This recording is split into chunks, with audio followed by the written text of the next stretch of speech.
spoilers? Love 'em or hate 'em? Why do people enjoy reading fictional books and watching fictional TV series and films? One theory is that it's because we are in suspense about what is actually going to happen. We like it because the tension of wondering and guessing is pleasurable. In that case, of course, someone actually telling you the plot would completely spoil the experience. Presumably, this is why we refer to a newspaper article or blog with that kind of information as a spoiler. Without a doubt, the majority of us do our best to avoid seeing spoilers.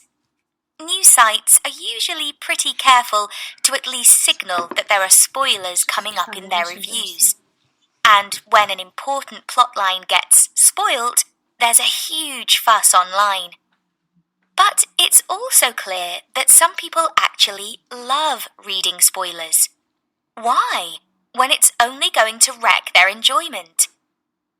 You might be surprised to learn that research by psychology professor Nicholas Christenfeld would actually suggest the opposite, that reading or hearing spoilers can in fact enhance our experience. In his study, Christenfeld divided participants into two groups and gave each group the same stories to read. In addition to the stories, the second group were also given brief introductions to what they were going to read, which subtly spoilt the plots. You might assume that the first group found the stories more engaging, but surprisingly, it was the second group who claimed the greatest reading satisfaction. Christenfeld points out that when we really love a book or film, we often watch or read it again, sometimes many times. We aren't doing this for the sake of finding out what happens. In all likelihood, says Christenfeld, we enjoy it more the second or third time because we are now free to notice more of the detail. As an example, he talks about Romeo and Juliet and points out that people don't go to see that expecting a surprise ending. Knowing what happens at the end of great classic works of fiction isn't going to ruin them. Christenfeld also followed up his research 2 years later with another study, where he gave some of the participants spoilers. However, this time he stopped the participants reading the stories before they had finished and asked them about their enjoyment at that point. He argued that most people are under the impression that spoilers only have an impact on the reader's reaction to the end of the story, but that this study showed that even halfway through reading the story, the participants who had read the spoilers were still finding the stories more engaging than those who didn't know what was going to happen.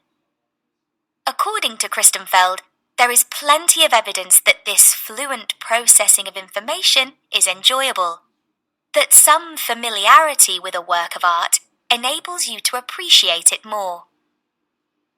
It's a convincing theory.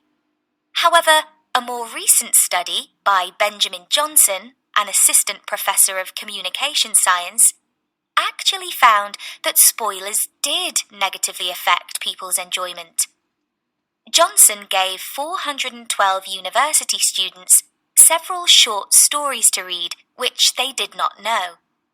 Before they read them, they were given summaries of the stories, some of which gave away the ending on purpose.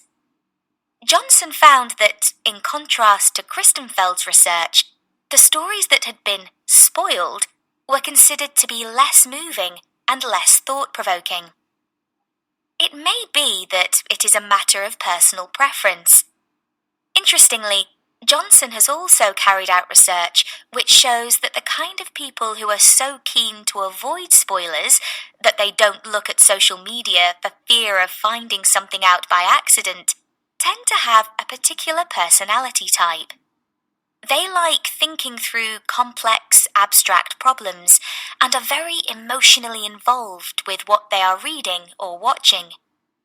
People who are less emotionally connected with the characters and who dislike abstract thought are happy to know about what is going to happen because it requires less effort on their part.